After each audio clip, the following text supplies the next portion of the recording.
나는 대한민국 예비역병장이다. 안녕하십니까? 1980년대 50 시절 군대 이야기를 나누는 예비역병장입니다. 오늘도 저의 옛날 군대 이야기와 함께 추억여행 떠나시죠. 나의 일병 시절 215번째 이야기. 공용화기 집체교육 2. 공용화기 집체교육 1주차는 각 화기의 기계훈련과 전술적 운용에 대해서 교육을 실시했습니다. 우리는 2월 1일부터 M60 기계훈련을 시작으로 집체교육을 시작했습니다.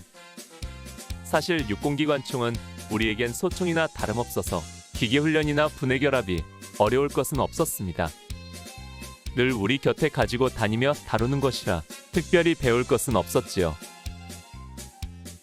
그런데 이번 집체교육에서는 달라진 것이 있었습니다. 본래 기계훈련이나 분해결합은 굳이 야전으로 나갈 필요가 없기 때문에 내무반이나 연병장에서 실시하는 것이 보통이었습니다.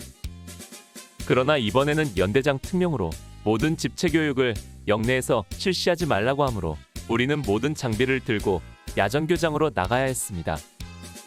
팀스피리트 훈련을 앞두고 실전과 같이 훈련을 무자비하게 하라는 연대장 지휘방침 때문이었습니다.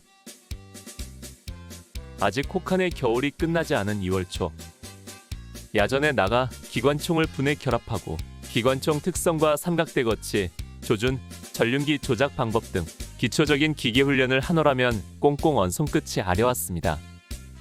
그러나 기계훈련과 분해결합은 일상적인 것이기에 그리 어려울 것은 없었습니다. 이어지는 조총훈련과 전술훈련에 들어가면 추위와 함께 육체적 고통도 함께 따라옵니다. 조총훈련은 총을 운용하기 위해 정해진 위치에 총을 설치하는 차렷총을 실시하는 것입니다. 이때 사수와 부사수, 탄약수가 주어진 임무에 따라 신속 정확히 행동해야만 다른 팀보다 빠르게 임무를 완수할 수 있었고, 만약 뒤지는 총은 그 대가를 몸으로 지불해야 했습니다. 50m 전방 2시 방향을 향하여 차렷총! 조교나 교관의 명령에 사수는 총을 들고 부사수는 삼각대를 들고 탄약수는 예비총열 주머니와 탄통을 들고 50m를 빨리 뛰어갑니다. 그리고 지시한 방향에 맞춰 먼저 부사수가 삼각대를 한 번에 쫙 펼치고 탄약수가 굴대와 전륜기를 빼내어 부사수에게 전달하면 즉시 총을 결합합니다. 그 사이 탄약수는 탄통을 열어 실탄을 꺼내어 기관총에 착탄하도록 한 뒤 측후방으로 엎드려 사주 경계에 들어가고, 부사수는 사수 명령에 의해 전륜기를 조작하여 조준을 마치면 차렷총이 끝납니다. 이렇게 차렷총을 마치면 사수가 손을 들어 보고합니다. 제1총 조준 끝! 화기소대 내정의 기관총이 선착순으로 서로 빨리 차렷총을 하기 위해 더 빨리 뛰어야 했고, 후순위로 밀리는 총은 또 다른 기합을 받아야 했습니다. 결국 조총훈련은 바로 우리를 기합주고 다잡기 위한 수단으로도 많이 사용되었고, 그렇게 하루 종일 뛰어다니다 보면 저녁이면 녹초가 되곤 했습니다. 그러나 우리보다 더 고생하는 사람들은 중화기 중대인 12중대원들이었습니다. 차량을 이용하지 않고 사람이 직접 다루는 화기 중에서 가장 큰 81mm 박격포와 90mm 무반동총을 다루기 때문에 덩치 크고 무거운 포판이나 포열을 들고 조총훈련이나 조포훈련을 하는 것을 볼 때면 안쓰럽기까지 했습니다. 집체교육 1주차는 사격술 예비훈련으로 마무리했습니다. 기관총의 사격술은 소총처럼 여러 가지가 있는 것이 아니었습니다. 다만 사격 방법에서 3, 4발씩 끊어서 사격하는 점사와 연발 사격인 연사를 익히고, 우리 화기소대 기관총은 삼각대와 전륜기를 이용한 크리크 조정 훈련이 주된 훈련이었습니다. 집체교육 2주차인 2월 8일부터는 사격이 시작되었습니다. 사실 기관총의 사격은 소총에 비해 여유가 있었습니다. 기관총은 정확성보다는 적을 위협 제압하고 아군을 엄호하는 목적이 강했기 때문에 표적지 명중률에 그리 신경 쓰지 않았습니다. 양각대 기관총은 300, 400, 500m 등 3개 표적에 각 12발씩 36발 측정 사격을 하고, 우리 삼각대 기관총은 700m 표적도 사격하지만 한 타켓에 한 발씩만 맞아도 명중으로 칩니다. 그러나 한 타켓에 12발이 다 맞고 다른 두 타켓에 한 발도 안 맞으면 명중률 33%가 되는 것입니다.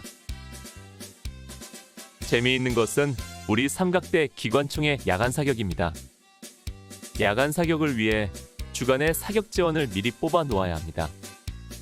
즉 300m 타켓에 명중시키기 위해 주간에 사격을 실시해서 지주대를 설치하고 그것을 중심으로 기준점을 정해놓고 전륜기 크리크를 몇 미리 밀고 몇 미리 올릴 것인지 적어 놓았다가 야간에 그 재원을 따라 사격하는 것입니다.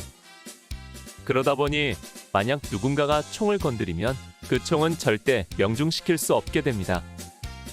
훈련이니까 그렇게 하는 것이지 만약 실전에서라면 전륜기를 제거하고 상황에 따라 사격하는 것이 최선이겠지요.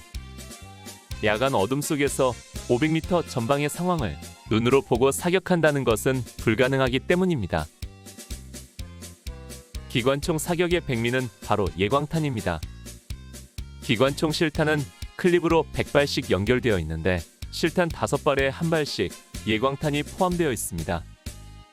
예광탄은 탄두에 인화성 물질이 발라져 있어 실탄이 발사되면 공기와 마찰을 통해 빨간 불꽃을 일으키며 날아가게 됩니다. 야간에 빨간 예광탄이 빨랫줄처럼 쫙쫙 날아가는 광경은 흡사 불꽃놀이를 보는 것과 같습니다. 천지를 가르는 총성과 함께 긴 궤적을 남기며 날아가는 기관총 사격은 스트레스를 날리기에 제격이었습니다. 다만 예광탄 불꽃으로 인해 가끔 산불이 일어나는 것이 흠이었습니다. 산불이 일어나면 사격을 즉시 멈추고 산불을 끌어 달려가야 합니다. 집체교육의 마무리는 기관총의 전술적 운용이었습니다. 전술 운용은 공격과 방어로 나누어 실시했는데 이는 늘 훈련 나가면 하는 것이기에 새로울 것 없는 일상적인 것이었습니다. 그리고 집체교육 마지막 날인 2월 12일 금요일에는 그동안 배운 것을 측정했는데 다행히 별다른 것 없이 기계훈련과 분해결합만 실시했습니다. 그리고 이날 점심 식사가 정전으로 늦어지는 바람에 오후 3시가 돼서야 점심을 먹어야 했고 저녁 식사는 밤 8시가 돼서 먹을 수 있었습니다. 그러다 보니 모든 일정에 혼란이 생겼고 오후에 별다른 교육 없이 내일 있을 전투사열을 준비하는 것으로 1982년 전반기 공용화기 집체교육을 마쳤습니다. 오늘 추억여행에 함께 해주셔서 감사합니다. 다음 이야기를 기대해 주시고 구독과 좋아요 부탁드립니다. 당백